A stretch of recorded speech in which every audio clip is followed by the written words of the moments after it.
الحمد لله رب العالمين والصلاة والسلام على سيد الأنبياء والمرسلين وعلى آله وأصحابه أجمعين. أما بعد فقد قال الله تبارك وتعالى في القرآن المجيد والفرقان الحميد: أعوذ بالله من الشيطان الرجيم. بسم الله الرحمن الرحيم. ما آتاكم الرسول فخذوه وما نهاكم عنه فانتهوا. صدق الله مولانا العظيم.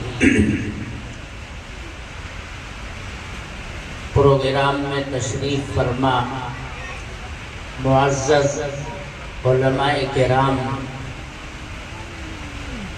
شہر کے معزز حضرات، دانشوران ملت اور الفلاح ویلفیئر فاؤنڈیشن کے ذمہ داران، رفقائے کار، مدرسہ فخر العلوم کے اساتذہ کرام، عزیز طلبہ اور طالبات، ابھی ہم نے اور آپ سب نے مل کر کے اپنے اس خوبصورت ترنگے کو لہرایا، اسے سلامی دی اور ترانے گنگنائے، اپنی مسرتوں کا اظہار کیا، وطن سے وفاداری کے نغمے گائے. چھوٹے چھوٹے بچوں نے آ کر اتنا خوبصورت انداز میں اپنا پروگرام پیش کیا. میں یہ سمجھتا ہوں کہ یہ الفلاح ویلفیئر فاؤنڈیشن کے نوجوان ساتھیوں اور مدرسہ فخر العلوم نالا پار کے اساتذہ اور اس کے ارباب بسط و گشاد کی حساسیت، فعالیت اور وطن کے تئیں میرے دوستو محبت کا اظہار اور اس کا یہ انداز نہایت نمایاں ہے. ہم اپنے وطن سے محبت کرتے ہیں، اس کا ثبوت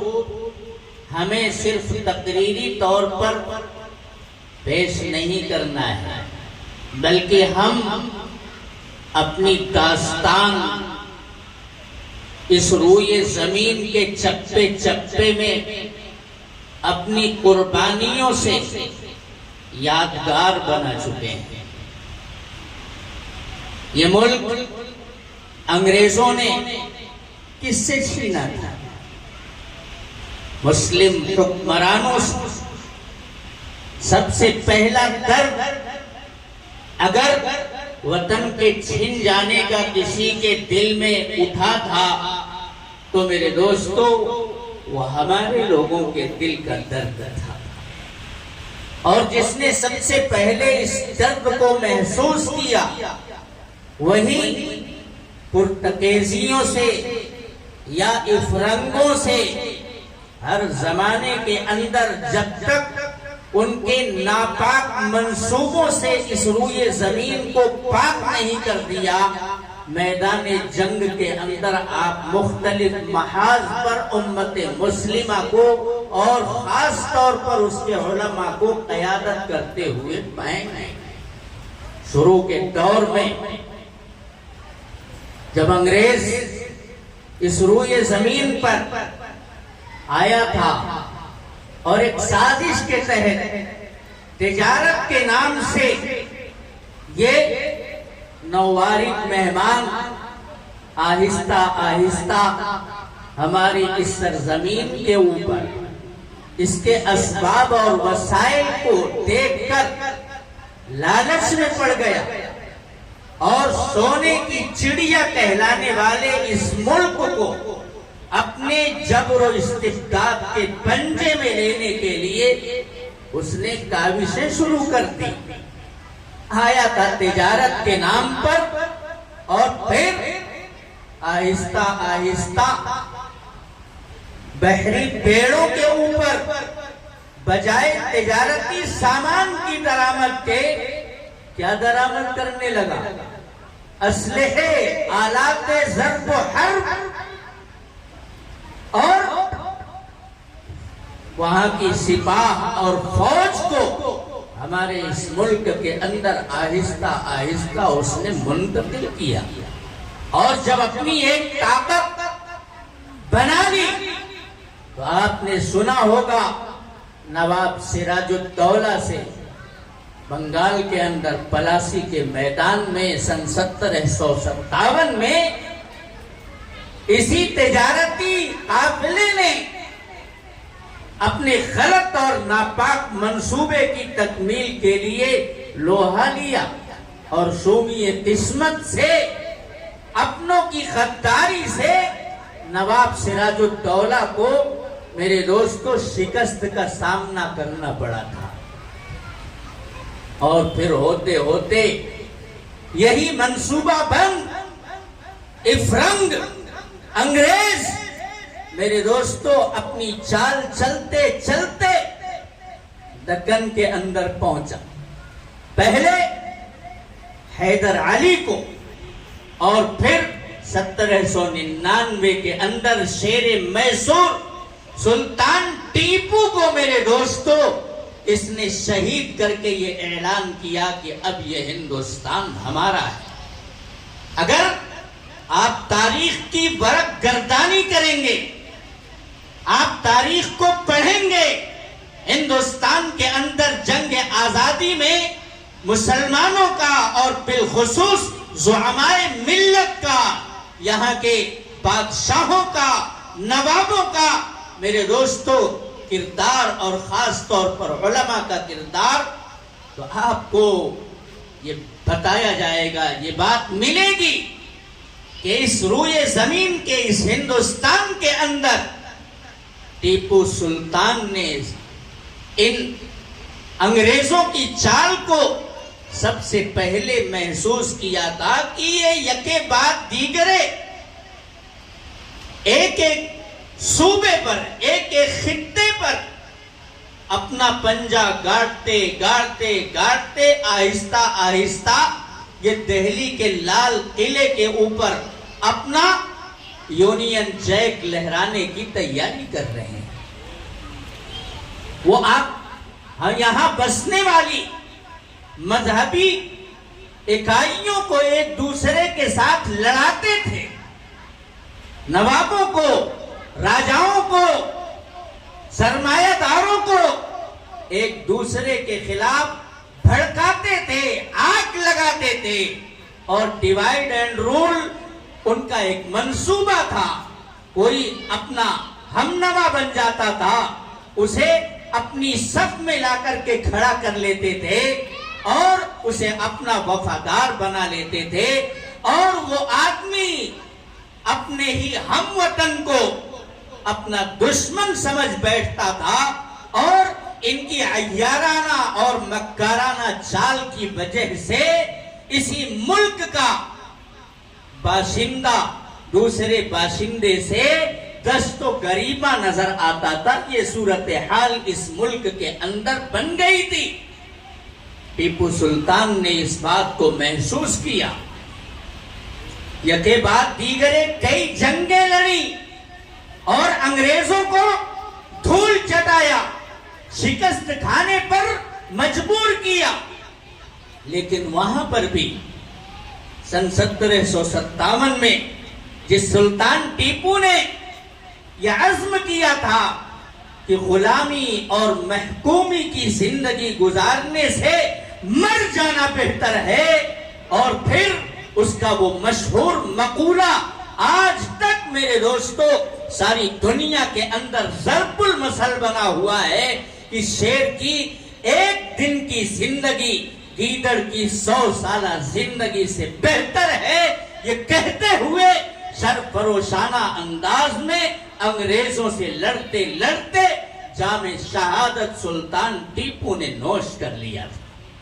مسلمانوں کی قربانیاں آپ دیکھیں گے۔ اس کے بعد تو انگریز نے ان کی ناش کے پاس کھڑے ہو کر کے یہ اعلان کر دیا تھا کہ اب ہندوستان ہمارا ہے۔ 1799 کے اندر سلطان ٹیپو کی شہادت کا واقعہ پیش آتا ہے، اور 1803 کے اندر میرے دوستو دہلی کے تخت شاہی پر متمکن بادشاہ سے انگریز اب معاہدہ کر لیتا ہے۔ وہاں پر چولے ہل جاتی ہیں تخت سلطنت کی، اور اس کا منصوبہ کہ اب اس ہندوستان کے اندر خلق خدا کی، ملک بادشاہ کا، لیکن حکومت اور سلطنت کس کی چلے گی؟ ایسٹ انڈیا کمپنی کی چلے گی۔ اور ایک وقت آیا کہ یہ انگریز ہمارے ہلالی پرچم کو اتار کر کے اپنے یونین جیک کو لہرانے میں کامیاب ہو گئے۔ اس وقت ایک بوریا نشین مرد قلندر حضرت شاہ عبدالعزیز محدث دہلوی نور اللہ مرقدہ نے ایک فتویٰ جاری کیا تھا، جو میرے دوستو جنگ آزادی کی تاریخ کا ایک روشن باب ہے۔ اسے تو ایک سور کہنا چاہیے۔ آزادی کی جنگ کے لیے آمادگی کے جتنے اسباب اور وسائل ہمیں تاریخ کے اندر ملتے ہیں، میرے دوستو اگر اس فتوے کو دیکھا جائے تو اس نے میدان آزادی میں ہندوستانی جیالوں کو اتارنے کے لیے جو کردار ادا کیا ہے، وہ کردار کسی اور سبب کے اندر آپ کو نہیں ملے گا۔ انہوں نے فتویٰ دیا کہ اب یہ ملک غلام ہو چکا ہے، اور اس ملک کے اندر بسنے والی تمام مذہبی اکائیوں کو اور بالخصوص مسلمانوں کو میدان جنگ میں اتر کر انگریزوں سے محاذ آرائی کرنا، اور ان کے ناپاک عزائم سے، منصوبوں سے، ان کے ناپاک اقدام سے اس ملک کو آزاد کرانا ضروری ہو گیا ہے، فرض ہو گیا ہے۔ وہی فتویٰ میرے محترم بزرگوں اور دوستوں ایک سور کی شکل اختیار کر گیا، اور پھر صرف فتوے پر انہوں نے اکتفا نہیں، اس فتوے کی بنیاد پر حضرت شاہ عبدالعزیز محدث دہلوی کو انگریزوں کی طرف سے کن کن مشکل حالات اور صعوبتوں کا سامنا کرنا پڑا، وہ تاریخ کے اندر سب مندرج ہے۔ پڑھیے کبھی اپنے بزرگوں کی تاریخ کو۔ یہ کون ہے شاہ عبدالعزیز؟ حجت الاسلام حضرت شاہ ولی اللہ محدث دہلوی نور اللہ مرقدہ کے فرزند کبیر ہیں، فرزند ارجمند ہیں، جنہوں نے اپنی آنکھوں سے انگریزوں کی چال کو دیکھا تھا، محسوس کیا تھا، اور اس ملک کے اندر آہستہ آہستہ اپنے قدم جمانے کے تمام طریقوں کو انہوں نے بھانپ لیا تھا کہ یہ انگریز نیک نیتی کے ساتھ صرف تجارت کی غرض سے اس ملک کے اندر نہیں آیا ہے، بلکہ یہ تو ہندوستان اور سونے کی چڑیا کو ہتھیانے کے لیے آیا ہے۔ اس روئے زمین پر قبضہ کرنے کے ارادے سے وہ یہاں وارد ہوا ہے، اور انہوں نے انگریزوں کے چنگل سے ہندوستان کو کس طرح سے آزادی دلائی جا سکتی ہے اس کے لیے نقوش راہ تیار کیے تھے، اور انہی نقوش کو روب عمل لانے کے لیے حضرت شاہ عبدالعزیز محدث دہلوی نور اللہ مرقدہ کا یہ فتویٰ سامنے آیا تھا، جس فتوے کے بعد انگریزوں نے ان کی دل آزاری کتنی کی ہے وہ ساری داستان کتابوں کے اندر آج بھی لکھی ہوئی ہے۔ لیکن وہ بھی پامرتی کے ساتھ اپنی بات پر ڈٹے رہے، اور اپنے متوسلین کو، اپنے مریدین کو اپنے شاگردوں کو اتار دیا میدان میں. حضرت سید احمد شہید جو ان کے مرید خاص تھے انہیں مکلف کیا، اپنے گھر کے افراد کو ان کے شانہ بشانہ کیا اور یہ کہا کہ ملک کے چپے چپے میں جاؤ اور ہر ہندوستانی کو یہ باور کراؤ، بتاؤ کہ اب تم غلام ہو چکے ہو، تمہاری گردن میں اب غلامی کا توق پڑ گیا ہے، غلامی کی زنجیریں تمہارے ہاتھوں میں، بیڑیاں تمہارے پیروں میں پڑ چکی ہیں، اور جو غلام بن جاتا ہے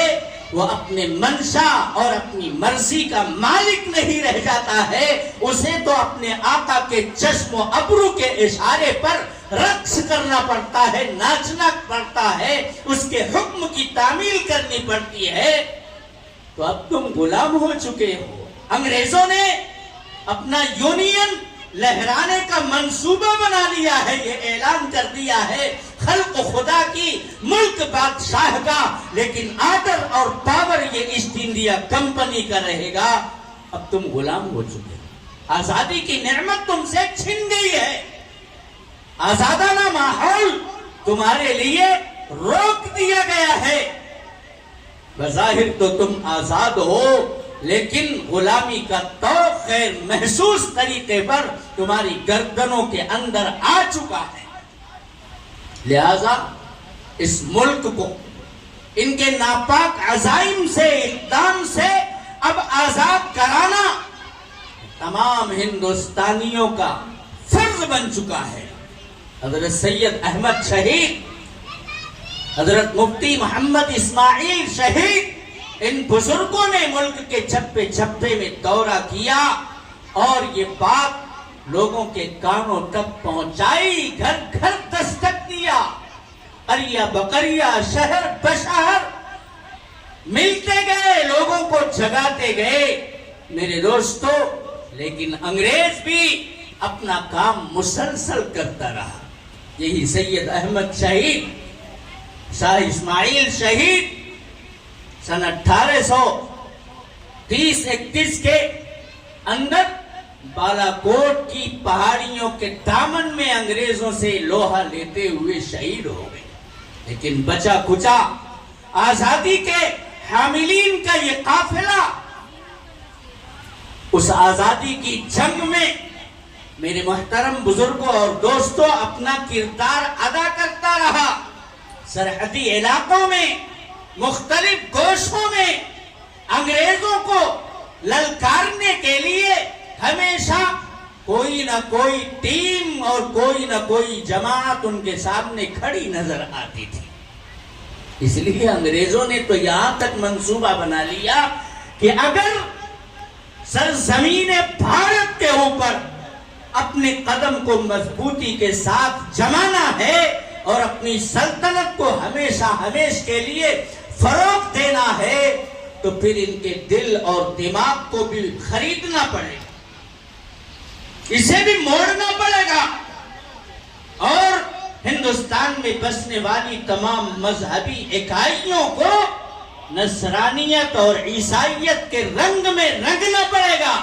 ان کے عقائد اور اعمال سے کھیلنا پڑے گا.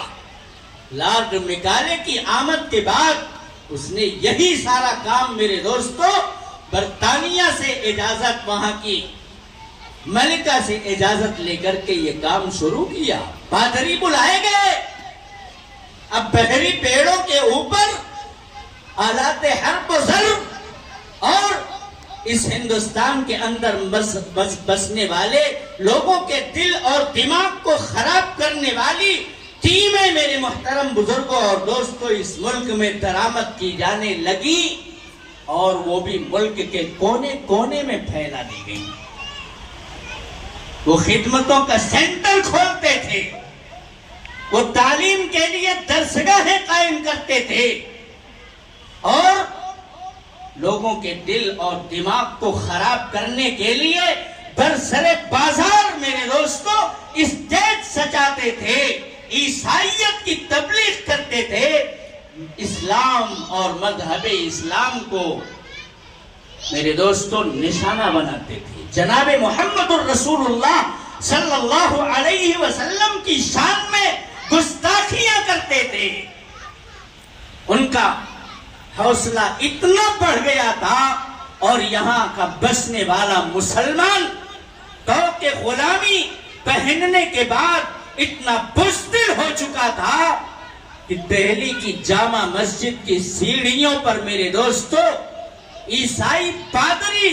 کھڑے ہو کر کے بابا کے دہل اسلام اور مذہب اسلام کے خلاف، پیغمبر اسلام کے خلاف ہرزہ سرائی کرتا تھا، بدتمیزی کرتا تھا، گستاخی کرتا تھا۔ مسلمان آنکھ بند کر کے سیڑھیاں چڑھ جاتا تھا اور مسجد میں نماز پڑھ کر کے سیڑھیاں اتر جاتا تھا، واپس چلا جاتا تھا۔ یہ ہمت اور حوصلہ نہیں پاتا تھا اپنے اندر کہ وہ پوچھ سکے اس بدتمیز سے کہ تو کیوں اسلام اور پیغمبر اسلام کی شان میں گستاخی کرتا ہے۔ یہ ہوتی ہے محکومی، یہ ہوتی ہے غلامی۔ غلامی کے بعد آدمی پست حوصلہ ہو جاتا ہے، پست ہمت ہو جاتا ہے۔ وہ چلتی پھرتی میرے محترم بزرگوں اور دوستوں ایک شخصیت تو نظر آتی ہے، لیکن اس کے اندر کوئی حوصلہ نہیں ہوتا ہے، کوئی پامردی نہیں ہوتی ہے، کوئی جذبہ انگڑائی اس کے دل کے اندر لیتا ہی نہیں ہے۔ خاموشی کے ساتھ جا رہا ہے، خاموشی کے ساتھ پلٹ رہا ہے۔ پورے دن عیسائی پادری مسجد کی سیڑھیوں پر کھڑے ہو کر کے اسلام اور پیغمبر اسلام کو نشانہ بناتا تھا۔ ہمارے بزرگوں نے ہی یہ محسوس کیا کہ اب یہ صرف ہندوستان کی سرحدوں پر اور اس کے جغرافیائی علاقوں پر قبضہ کرنے کے لیے نہیں آیا ہے، بلکہ اب تو اس کا دماغ اتنا خراب ہو چکا ہے کہ ہندوستان کے اندر بسنے والی تمام مذہبی اکائیوں کو ایک ایک کر کے عیسائیت کے رنگ میں رنگ دینا چاہتا ہے، ان کے دل اور دماغ کو عیسائیت پر مطمئن کر کے اپنے آبائی دین سے برگشتہ اور واپس کر دینے کی نیت کر چکا ہے۔ میدان میں تو پہلے ہی اتر چکے تھے، اب مزید شدت کے ساتھ میرے دوستو علماء امت نے اس جانب آ کر کے رخ کیا۔ تو کبھی بالا کوٹ کی پہاڑیوں کے دامن میں، کبھی میرے دوستو پٹنہ اور صادق پور میں، کبھی سرحدی علاقوں میں مسلم علماء کی قیادت میں یہاں کی عوام نے انگریزوں سے لوہا لیا، یہاں تک کہ ہوتے ہوتے سن 1857